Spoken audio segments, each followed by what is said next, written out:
कसे आहात? मस्त ना? मस्त असलं पाहिजे. वैशालीज किचनमध्ये तुमचं सगळ्यांचं स्वागत आहे. आज आपण करतोय लाल भोपळ्याच्या भोपळघाऱ्या म्हणजे लाल भोपळ्याच्या पुऱ्या. बघूया रेसिपी. मी भोपळ्याचे तुकडे केलेले आहेत. आता मी त्याला किसायला घेते. बघू शकता आता मी भोपळा किसून घेते.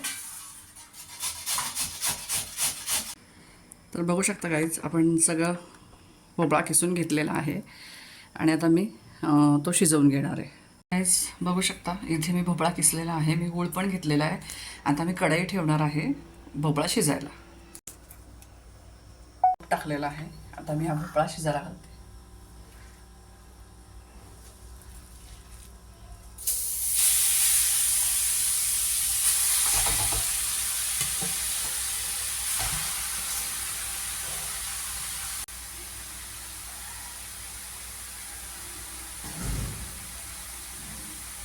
तर काहीच मी हा गूळ घालून घेते याच्यामध्ये.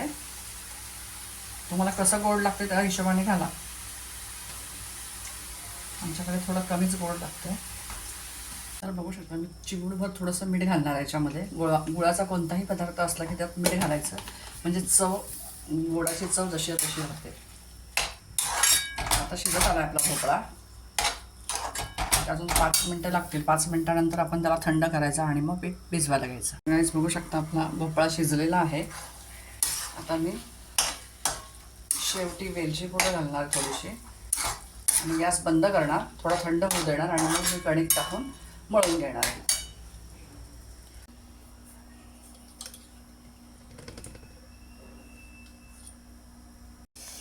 तर बघू शकता मी याच्यामध्ये 3 कप पीठ टाकलेलं आहे गव्हाचं.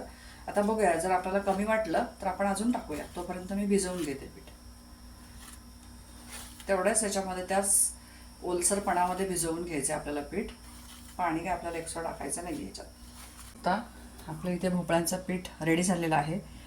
माझ्याकडे मी भोपळा जास्त किसला होता कारण जास्त होता त्यामुळे पीठ जास्त लागलं मला. एक 4 ते 5 कप मला पीठ लागलं आहे. तुम्हीसुद्धा जर तुमच्याकडे जसा जेवढा भोपळा असेल तेवढं पीठ तुम्हाला लागेल ते. याचा पुढे आता एक 10 मिनटं पीठ मी रेस्ट करायला ठेवणार आहे आणि नंतर मग आपण पुऱ्या करायला घेऊया. मी तेल लावून लाटून घेते पुऱ्या.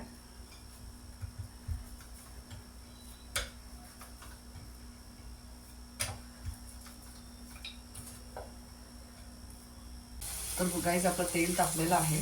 पुरी सोडलेली आहे मी त्याच्यामध्ये. आता आपण पुरे तळून घेऊया. तर गाईज बघू शकता आपल्या पुऱ्या रेडी झालेल्या आहेत. भोपळ्याच्या भोपळघाऱ्या रेडी झालेल्या आहेत.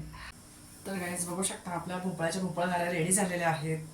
कशा वाटली तुम्हाला माझ्या भोपळघाऱ्यांची रेसिपी? नक्की मला कमेंट करून सांगा.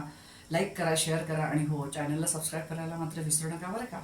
भेटू नवीन व्हिडिओ बरोबर, नवीन एका रेसिपी बरोबर. Bye bye.